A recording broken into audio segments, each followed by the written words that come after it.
told your friend you're not okay? And tell me what's wrong and why you never said you felt that way. And guess you're trying to stay strong and fake a smile until I lay. Yeah, I'm about to fade away, cause every time I wake up I feel like it's Monday. Something's going wrong with all the chemicals up in my brain. All of a sudden I don't look at anything the same way. Gotta build up, I've never felt this way. I really hope that you will choose to stay through all the pain. I know you told your friend you're not okay. And tell me what's natin kay Ayan, oh. Atty. At Mga may mga pinirmahan lang ako na Kapalitan ko na yung ka-vlogs into bagay-bagay kaungas. na Just kailangan comment below. Manood tayo kay Ate Sulit pirmahan para yung kanyang sa dahilan kung bakit application ko. matagal ang proseso ng So, permanent ano nga po resident pala niya. ang, pinuntahan ko rito? Pero Yun mukhang po sa yung dulo ano, pa niya sasabihin yung eh. pagpa-file ko po ng Naka- divorce dito sa Canada. 12 minutes At, na ako. yun po ay Ang kailangan kanyang vlog sa, ay 17 minutes. 16:56. sa application Ayan. ko. So ayan, sabihin na niya. Ayan. At medyo mabusising proseso po yan. At ayun na nga. Nung pumunta kami rito, ayun, nung yan, yung video, noong unang video na panood nyo. So, first time kong ma-meet si attorney at yun na nga, nag-file ako ng divorce. Tapos ngayon, may pinirmahan na ako kasi pinirmahan na ng ex-wife ko yung file ko ng divorce sa kanya sa Pilipinas. At sana tuloy-tuloy na to. Yun ang reason kung bakit medyo natatagalan yung application, yung PR, yung proseso ng PR ko. Bale, nandito na rin lang tayo. Ayan, welcome to the club, no? I was also, when I was younger, I was married for, I think from 98 until 2009. So 11 years. And then I got divorced with 2 kids. And then now I'm with someone here in BC. I met her here in BC. So we got a kid together, 8 years old. So yan, welcome to the club, Atoy, no? I mean, yeah, I think my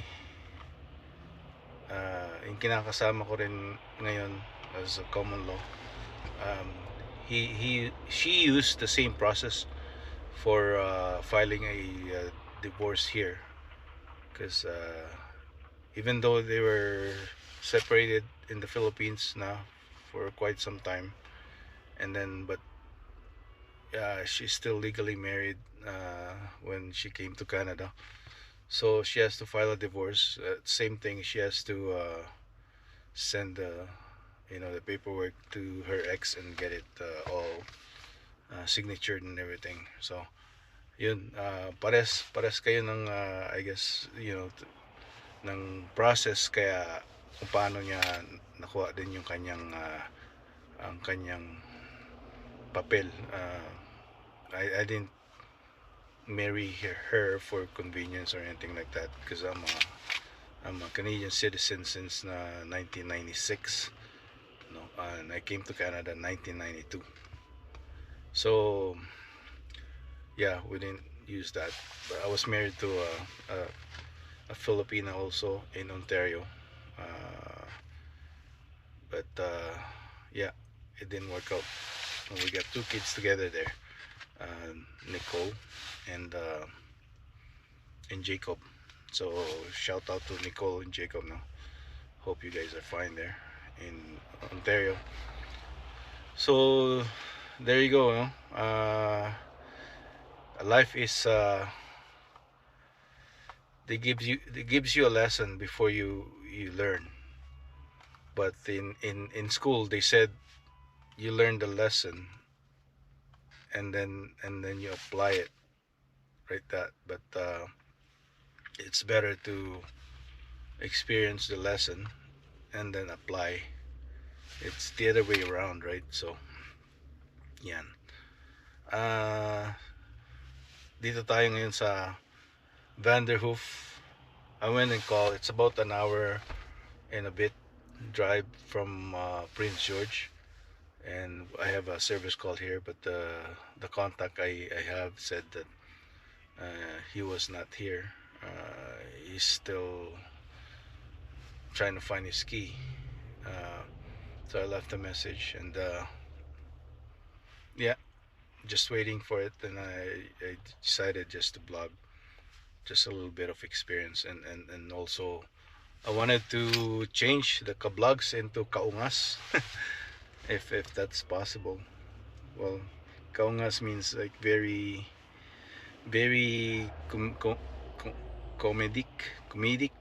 comedy. So I'm not sure if that's the right word. Yan. Yan mga vlogs, stand tayo ng Walmart on our way back to PG. Bili tayo ng pandesal, pancit canton, tsaka itong mga specialty bun. Bili na rin ng ondato puti, wala to sa superstore eh. Yung suka. Yan mga vlogs, balik tayo sa malamig na lugar uli. Ano ngayon eh, March 20, second day of spring. March 19 ang first day of spring. At balik na naman sa winter. Well, it's mataas na yung araw, pero 2 degrees, 0 degrees kanina, tsaka medyo minus pa ata. Tsaka chance of snow daw, sabi nila. So magpapalit tayo ng mga gulong March 31st, ano? After March 31st. So usually yan, April Fools. After Easter, saka tayo nagpapalit ng gulong. Tapos hanggang October 31st. Ganyan, no? So November, medyo nag-i-snow na yan. Basta pagka regular ng 7 degrees below, yan, kailangan mo na magpalit ng gulong, lalo na pagka yung sa ano na tawag nun, pa fall. But we're not talking about fall. I'm not thinking about fall right now. Thinking about spring and summer. This is the best times. Pataas na ng araw. Pero yeah, we're scared of the forest fires, though, because we don't have that much snow last winter time, which is a couple days ago yung winter. So we welcome rain and snow still in the winter, I guess. I mean in the springter. So para hindi masyado siya hindi tayo magsuffer sa summer. Yan.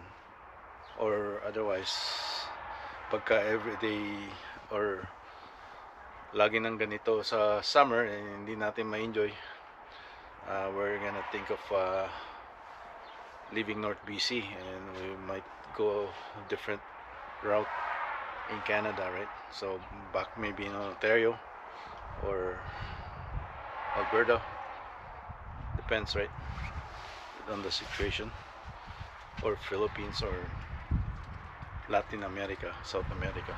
Yan. Wanna explore South America. So, alright.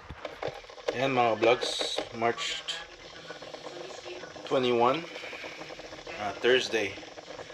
Umpisa natin ang day natin mag-alas 8, 10 to 8.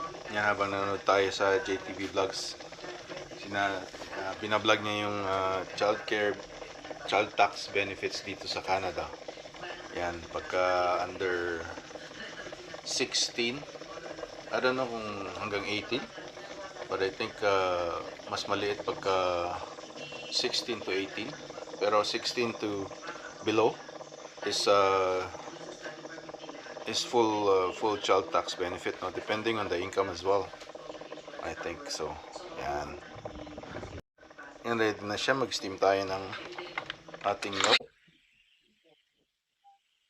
Yan, steam niya kasama yung hot steam. Yan, medyo maingay. Guys, nakapagawa na tayo ng espresso. 2 full cups espresso. Ano, hindi na ako naglalagay ng asukal dahil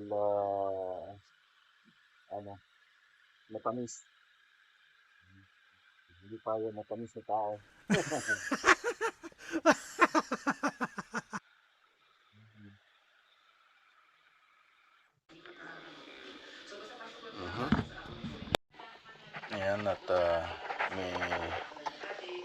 Cappuccino na tayo. Yan, milk and espresso. Together is cappuccino. Yan mga ka-vlogs, ang heart of Prince George dito. Ito yung Civic Center. Pagka winter, dati andito yung dating swimming pool yan, no? Change na nila. Pinalitan na yan. Yan.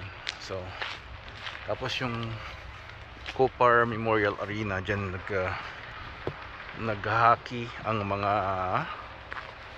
Prince George, hindi Cougars yung ano ba yun, yung pinanood namin last time. Yan. So punta ulit tayo dito sa 808 Canada Gamesway para i-connect yung weaker, no? Hindi successful as yesterday, so I have to do it again. Yan. So alright, yan pala, tatrabaho tayo ang buhay ng technician sa Canada.